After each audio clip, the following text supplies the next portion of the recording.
കർക്കിടക സംക്രാന്തിക്ക് വേടൻ പാട്ട്. മിഥുനാവസാനം പാട്ടുപാടി ഗുരുസി തളിച്ച് വേടൻ വീട് വിട്ട് പോയാൽ ദുരിതമൊഴിഞ്ഞ് ഓണക്കാലത്തിനായുള്ള തയ്യാറെടുപ്പിലാവും കടത്തനാട്ടെ വീട്ടുകാർ. പിന്നെ കർക്കിടകത്തിലെ കാലൻ പാട്ടിനും ശീപൂതി പാട്ടിനും ശേഷം ഓണപ്പൊട്ടന്റെ വരവാകും. മഹാലക്ഷ്മിയായി ശീഭൂതി വീട്ടിലെത്തിയാൽ പിന്നെ ഓണപ്പൊട്ടനായുള്ള കാത്തിരിപ്പിലാണ്. മണികുലുക്കി ഓലക്കുട ചൂടി ദൈവമായി ഓണപ്പൊട്ടൻ കടത്തനാട്ടിൽ അനുഗ്രഹം ചൊരിയുന്നുവെന്നാണ് വിശ്വാസം.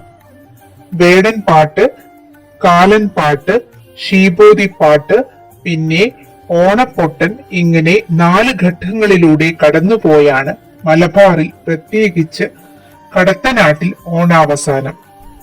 കുലാചാരപ്രകാരം മലയ സമുദായക്കാരാണ് വേഷം കെട്ടി വീടുകളിലെത്തുന്നത്.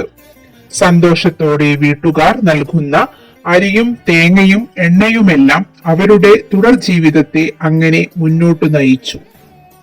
മിഥുന സംക്രമം 30-31 ആണ് വേടൻ പാട്ട് ഉണ്ടാവുക. ചുവപ്പ് ഗുരുസി പാട്ടിന് ശേഷം വീടിന്റെ വടക്ക് ഭാഗത്തേക്ക് ഒഴിക്കുന്നതോടെ വീടുകളിലെ ദോഷം തീർന്നു എന്നാണ് വിശ്വാസം. തുടർന്ന് കർക്കിടകം 13-14 ആണ് കാലൻ പാട്ട് ഉണ്ടാവുക.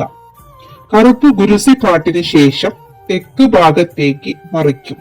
ശേഷം ശീഭൂതി പാട്ട് നടക്കും. കർക്കിടകം 30-31 ആണ് ശീഭൂതി പാട്ട് ഉണ്ടാവുക. പാട്ടിന് ശേഷം ചുണ്ണാമ്പ് കലക്കിയ വെള്ളം കിഴക്ക് ഭാഗത്തേക്ക് ഒഴിക്കും.